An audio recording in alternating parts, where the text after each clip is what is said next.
Good evening mga kababayan, ma'am sir. This is Jam, the Filipino channel lang niya pong lingkod. So today is June 2, 2026. Tayo ngayon ay pupunta dyan sa may Amina store sa Pindanan Street, Maharlika Village, Taguig. At dadalhin po natin yan sa may Provident Village, sa may Marikina po yan, sa may De Jesus de la Pina, Tanong, Marikina.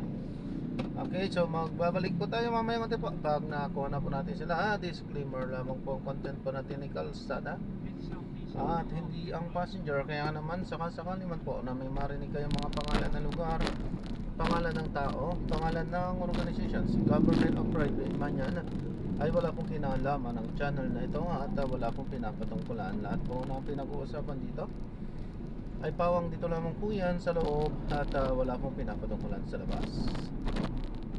Magbabalik po tayo mamaya konti po pag nakuha po natin sa Continue straight at the first intersection. Then, in 100 meters, turn left.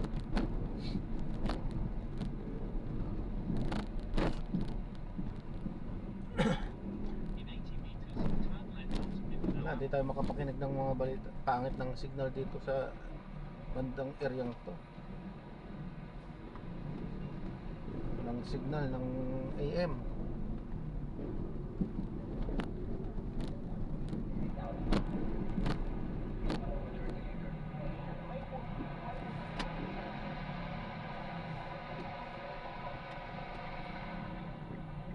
The head of the institution should divide the house and should unify the institution, which it seems gaslighting for me.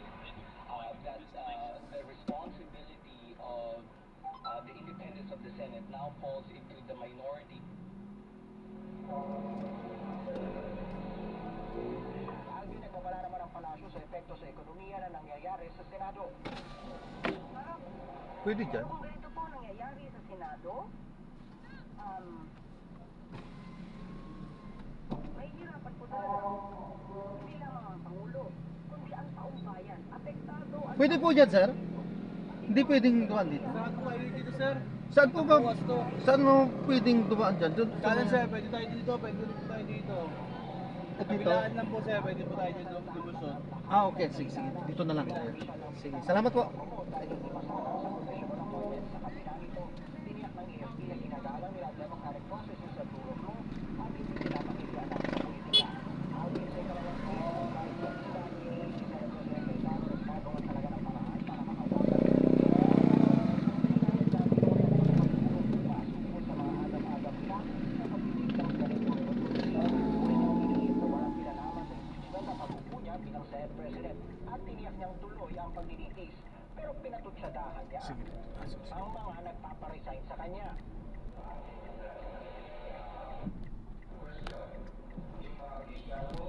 Turn right onto connected with Julia Street.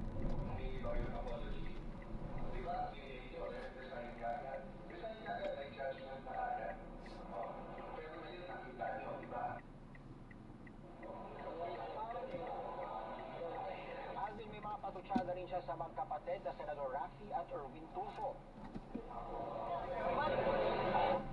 You know, this is not a radio or TV program. This is live entertainment. We think that Senate owns the Philippines. So we have to be more professional. Eh, kung hindi ka lang tulfo at kung hindi lang tulfo si kapatid mo si Erwin, kasi yung buong ko kayo ng tulfo. Di ba?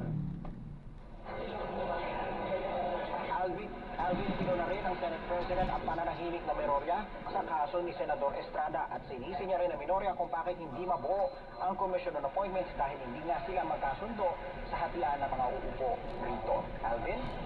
So RG, parang safe na ba ni-assume ng taong bayan na mukhang hindi sila magkakaroon ng sesyon hanggang sa mag-break sa Friday?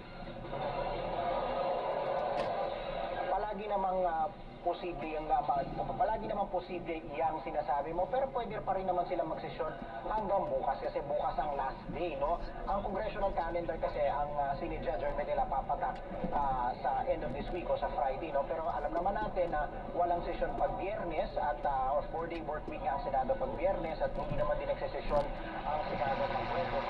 So, ang last day talaga nila ay bukas. So bukas malalaman natin kung papasok sila. Usually pagka merong Senate adjournment, meron silang mabubunti o maliit na programa kung saan kinikilala nila ang kanilang mga nagawa noong nakaraang taon. Ano? So ayun ang abangan natin at titignan natin kung matutupad ba yung tradisyon na yan. Alvin? RJ, pakipaliwanag mo nga, ano yung pinatatakot ni Senate President Alan Peter Cayetano na sabi niya, baka mawala yung liderato nila sa mga komite. Hindi ko mag-gets yun, paano mawawala? Okay, Alvin, kasi kapag ka merong maliwanag na mayorya, di ba, meron kang 13 senador na present on the floor, ang pagtatalaga ng committee chairmanships, napakasimple lang yan dahil nga basta may 13 ka, mayorya na 24, pagka binasa yan sa floor, elect lang ng elect. But dahil nga sa nangyayari ngayon, dahil nga walang senador o may dalawang senador na mayorya, balikan natin, no? Dahil sa nangyayari nga ngayon, 13 ang senador ng mayorya, 11 lang ang minorya. Dalawa doon sa 13, wala. Yung isa, Nakulong. hindi na nagpapakita sa Senador Bato de la Rosa, sa Senador Estrada naman nakakulong. So in effect, 11 lang din, gaya ng minorya ang mayorya. So, tabla sila. At dahil nga sa nakikita natin ngayon, parehong wala ni isa sa kanila ang may kakayahan na magkaroon ng quorum o makabuo ng 13 at mag-isa at makapag-sesyon. Ano? Pwede nilang gamitin leverage siya. No? Pwede gamitin ng minorya na leverage laban doon sa mayorya para makahingi o makakuha o makapwesta ng mga pwestong gusto nila. Kasi nga, wala naman din maubuo ang mayorya kung wala yung minorya. So nandito sila ngayon sa isang sitwasyon na sabi nga ni Senador Marcos nung isang linggo, kailangan nilang tikisin ang isa't isa. Alvin? Isa na lang, RG, may mga nagsasabi naman, pakipaliwanag mo nga kasi ikaw witness ka, nandiyan ka, di ba? Ano ang diferensya ng pag-walk out ng minorya noong nakaraang linggo sa hindi naman ngayon pag-attend ng mayorya sa sesyon? May mga nag-aambing nga dyan kasi nga may mga nagsasabi na parang gantihan daw ang nangyari. Pero mga sinasabi nga ni Senate President Cayetano kanina, ginawa ng minorya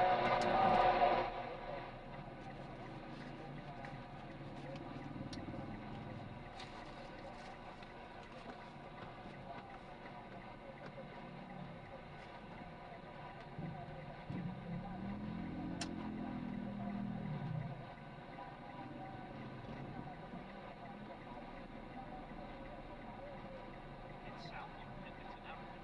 Then in less than 10 meters, turn left onto Pimpernel Avenue.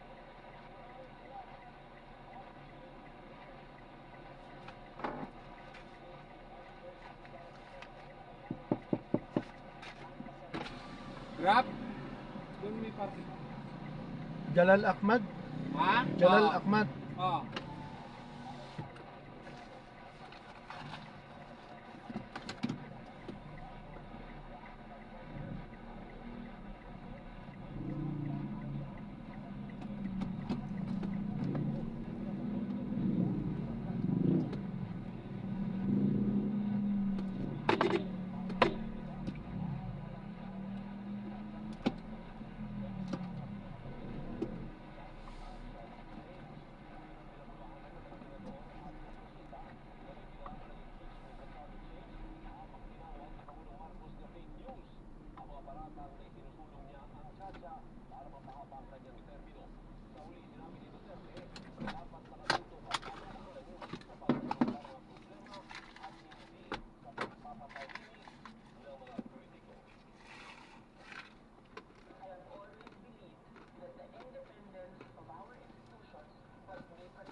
drop na natin sila. Maraming salamat po. Hindi tayo nakapag-play at sobrang traffic at alam na natin ang dahilan kung bakit. Ano? Paalam po muna. Pad sa mga. Kasunod yan ang pag-aresto sa